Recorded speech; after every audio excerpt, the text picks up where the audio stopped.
Assalamualaikum warahmatullahi wabarakatuh.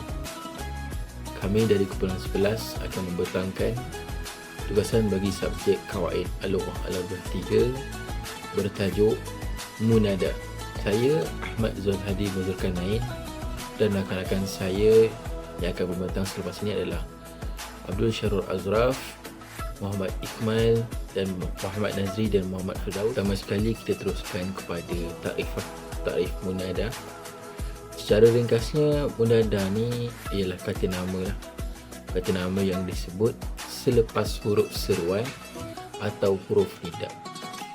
Tujuannya tidak lain dan tidak bukan adalah untuk memanggil seseorang lah, ataupun untuk menarik perhatian pendengar agar mereka lebih fokus kepada apa yang akan kita sampaikan. Baiklah, setelah kita memahamilah takrif munada, kita pergi pula kepada adawat nida, mana yang kita akan guna untuk munada juga. Baik, terdapat beberapa huruf lah yang boleh digunakan dalam munada ini. Dan yang paling popular yang biasa kita dengar sebenarnya, iaitu penggunaan perkataan ya yang boleh digunakan untuk panggilan dekat maupun jauh, seperti contoh ya abi, ya umi.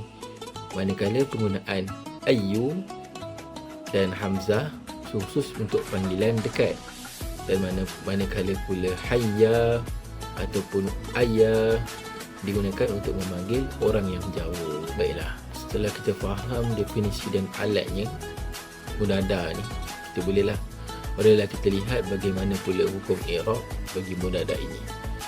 Baik, seterusnya saya serahkan kepada Syarul Azraf untuk penjelasan seterusnya. Saya, Syarul Azraf, akan menjelaskan hukum pertama munada, iaitu al-munada al-mansub, iaitu munada yang berbaris atas.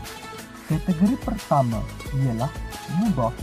Ini berlaku apabila munada itu bersandaran dengan perkataan selepasnya.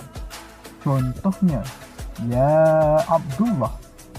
Perhatikan perkataan abda diletakkan baris fathah kerana ia adalah mudhaf. Kategori kedua ialah syabih bil mudhaf. Ia menyerupai mudhaf tetapi biasanya mempunyai tanwin dan diikuti oleh perkataan yang melengkapkan maknanya.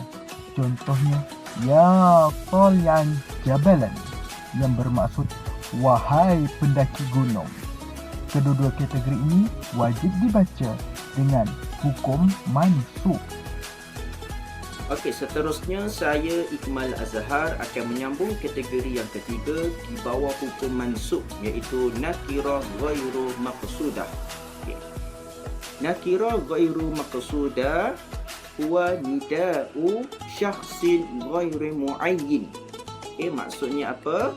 Iaitu panggilan yang bersifat umum dan tidak ditujukan kepada individu tertentu secara spesifik. Sebagai contoh, ya ghafilan intabih. Maksudnya apa dekat sini? Iaitu wahai si lalai, berwaspadalah. Itu antara contoh yang pertama. Saya tambah sedikit lagi. Contoh yang kedua untuk nakirah ghairul maqsudah, iaitu jika seorang lelaki buta berkata, ya rajulan khis biyadi, yang maksudnya wahai lelaki sesiapa sahaja, pimpinlah tanganku. Dekat sini dia nak menunjukkan perkataan rajulan dibaca secara mansub dengan tanwin di belakangnya. Kerana apa?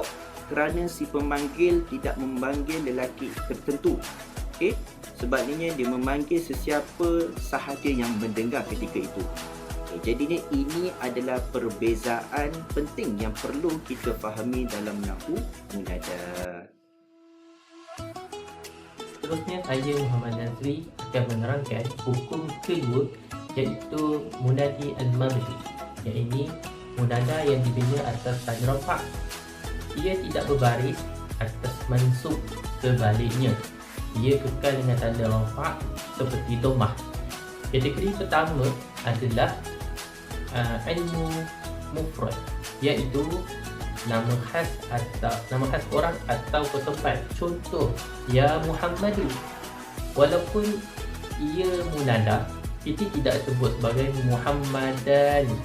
tetapi kita akan sebut Muhammadun. Kategori yang kedua iaitu nakirah mansudah, iaitu kita menggunakan kata umum tetapi kita tujukan kepada orang yang ada di depan kita, ada di depan mata. Contoh, ya ba'u, yang ini kita tunjukkan kepada penjual. Penjual di mana? Penjual yang ada di depan mata kita. Kedua-dua ni adalah dihukumkan sebagai mabni ala dhammah. Sebagai penutup, saya Muhammad Firdaus bin Harun akan menjelaskan kaedah khas jika kita ingin memanggil kata nama yang bermula dengan alif lam. Kita tidak boleh menyebut ya ar-rajul, sebaliknya kita mestilah menambah ayyuha untuk lelaki dan ayyatuha untuk perempuan. Contohnya ya ayyuhan nabi atau ya ayyatuhan nafs. Simpulannya, munada mempunyai 5 jenis utama terbahagi kepada 2 hukum, mansub dan mabni. Memahami perbezaan ini sangat penting untuk ketepatan dalam bacaan dan penulisan bahasa Arab kita. Sekian daripada kumpulan kami iaitu kumpulan 11. Terima kasih. Wabillahi taufiq wal hidayah. Wassalamualaikum warahmatullahi wabarakatuh.